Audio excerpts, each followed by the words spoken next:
بچوں وقفے میں بچے یہ کہہ رہے تھے کہ آپ کہتی ہیں چھوٹا سا وقفہ مگر یہ چھوٹا نہیں ہوتا ہے.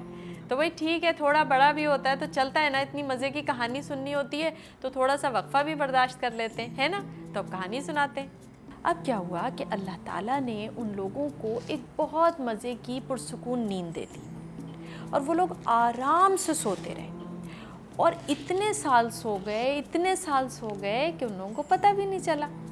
کافی سال کے بعد جب ان لوگوں کی آنکھ کھلی تو ایک نے دوسرے سے پوچھا کہ ہم کتنی دیر سوئے ہوں گے.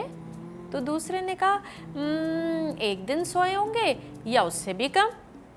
انہوں نے کہا اچھا تو پھر ایسا کرو کہ جاؤ بازار سے کچھ کھانے پینے کی چیزیں لے آؤ, لیکن احتیاط سے جانا, ایسا نہ ہو ظالم بادشاہ تمہیں دیکھ لے اور ہم لوگوں کو مروا دے. وہ آدمی نکلا اور بڑی احتیاط سے چھپتا چھپاتا وہ بازار پہنچا. جاتے ہوئے اس کو بڑا عجیب سا لگا کہ ہر چیز نئی ہو گئی ہے, روڈیں بھی نئی ہیں, بلڈنگز بھی نئی ہیں, لوگوں کے کپڑے بھی بدل گئے اور وہ خود عجیب سا لگ رہا. اس کے اپنے کپڑے عجیب سے نظر آ رہے تھے. جب وہ وہاں پہنچا تو لوگ بھی اس کو حیرت سے دیکھ رہے تھے. اس نے سامان خرید کے جب پیسے دینے چاہے تو بچوں اس کے پاس پیسے بھی وہی بہت سال پرانے پیسے تھے. جب اس نے پیسے دیے تو سب کو پتہ چل گیا کہ ہیں یہ کیا ہوا, یہ تو اتنی ہی پرانی کرنسی ہے.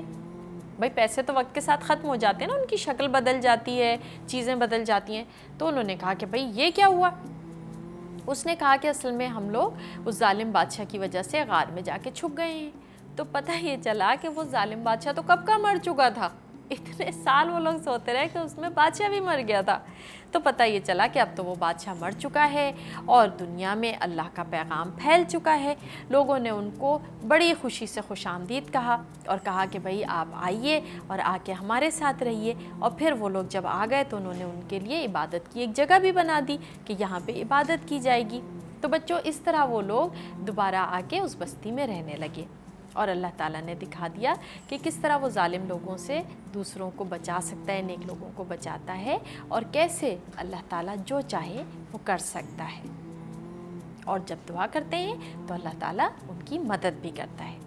تو بچوں یہ تھی ایک مزیدار سی کہانی. اب اس کے بارے میں 2 سوال آپ سے, اور پھر ان بچوں کے پیارے پیارے سوالات بھی ہوں گے. پہلے ہم آپ سے پوچھتے چلیں. پہلا سوال یہ ہے کہ ان نیک نوجوانوں نے اللہ تعالیٰ سے کیا دعا مانگی تھی. ان نیک نوجوانوں نے اللہ تعالیٰ سے کیا دعا مانگی تھی. اور دوسرا سوال یہ ہے کہ وہ نیک لوگ کیا کہلاتے ہیں. وہ نیک لوگ کیا کہلاتے ہیں. اچھا بچوں آپ لوگوں کو ایک مزے کی بات بتائیں, ہم نے ان بچوں سے سوال تو کر لیا لیکن یہ تو ہم نے آپ کو کہانی میں بتایا ہی نہیں تھا. تو ہم آپ کو چپکے سے بتا دیتے ہیں کہ وہ نیک لوگ جنہوں نے غار میں جگہ لی تھی, پناہ لی تھی, ان کو اصحاب کہف کہتے ہیں. ٹھیک ہے, اور اس سورہ کو بھی سورہ کہف کہا جاتا ہے جس میں ان لوگوں کا ذکر ہے. ٹھیک ہے بچوں, تو اب آپ کو کوئی سوال پوچھنا ہے. جی وہ لوگ غار میں کس طرح گئے تھے. وہ لوگ غار میں آرام سے چپکے سے چھپ کے چلے گئے تھے. تھوڑی سی جگہ کھلی ہوئی تھی اس غار میں سے, اس کے اندر سے چلے گئے تھے. جی جب وہ لوگ اتنے سالوں کے لیے سوئے تھے تو پھر وہ بوڑھے ہو کے نہیں مرے. نہیں, وہ بوڑھے ہو کے تو مرے ہوں گے لیکن جب وہ جاگے تھے اس وقت بوڑھے نہیں ہوئے تھے.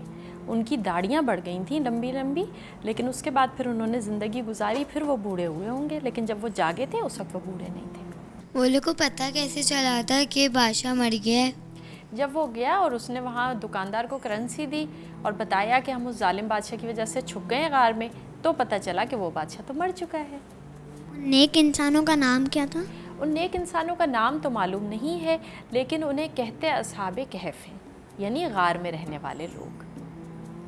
جب بادشاہ نے اپنے لوگوں کو بھیجا ڈھونڈنے کے لیے تو جو باہر جو کتا بیٹھا ہوا تھا باہر ان کی دیکھنے کے, تو انہوں نے بادشاہ نے اس کو پہچانا نہیں تھا.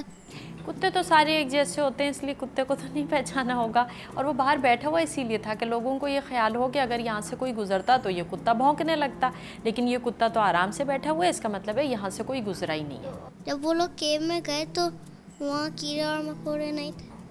بیٹا چونکہ انہوں نے اللہ سے دعا مانگ لی تھی نا مدد کے لیے، اور اللہ ان کی مدد کر رہا تھا، اس لیے غار میں کیڑے مکوڑے بھی نہیں ہوں گے، اور اللہ تعالیٰ نے وہاں پہ روشنی کا انتظام بھی رکھا، تھوڑی تھوڑی ہوا بھی بھیجتا رہا، اور ان کو کروٹ بھی دلاتا رہا۔ اللہ تعالیٰ کی قدرت میں ہر چیز ہے۔ تو ہمیں سورہ کہف سے یہ پتہ چلتا ہے کہ اللہ تعالیٰ نے ان کی پوری مدد کی تھی۔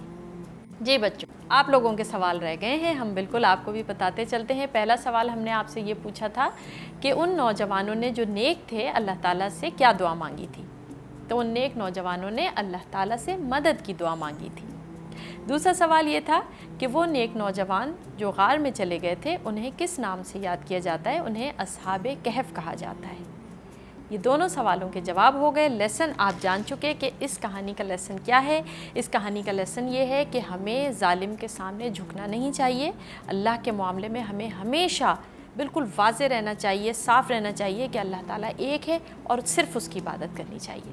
دوسری بات یہ کہ اگر ہم پہ کوئی پریشانی آ جائے تو ہمیں اللہ سے مدد مانگنی چاہیے، اس لیے کہ اللہ سے بڑھ کر کوئی مدد نہیں کر سکتا، اللہ سب سے بہتر مدد کرنے والا ہے، تو اللہ سے مدد مانگنی چاہیے۔ تو بچوں یہ ایک اچھی سی کہانی، اس کا ایک بہت اچھا سا سبق، رمضان میں ہمیں اپنے اعمال اچھے رکھنے چاہیے تاکہ جب ہم قیامت میں اللہ کے سامنے پیش ہوں تو ہم بتا سکیں کہ ہم نے کیا اچھے اچھے کام کیے تھے۔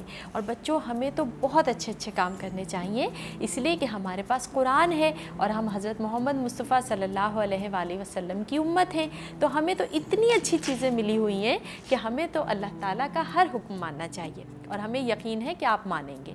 بچوں آج آپ سے اجازت لیتے ہوئے دل تھوڑا سا اداس ہو رہا ہے، لیکن اس یقین کے ساتھ کچھ خوشی ہو رہی ہے کہ ہم انشاءاللہ پھر کہیں نہ کہیں دوبارہ ضرور ملیں گے، اور اس وقت آپ ہمیں یاد دلائیں گے کہ آپ کو کون کون سی باتیں یاد رہیں اور کون کون سی باتوں پر آپ نے عمل کیا۔ عنبری حسیب کو اجازت دیجیے، پھر ملیں گے اگر خدا لایا۔ اللہ حافظ۔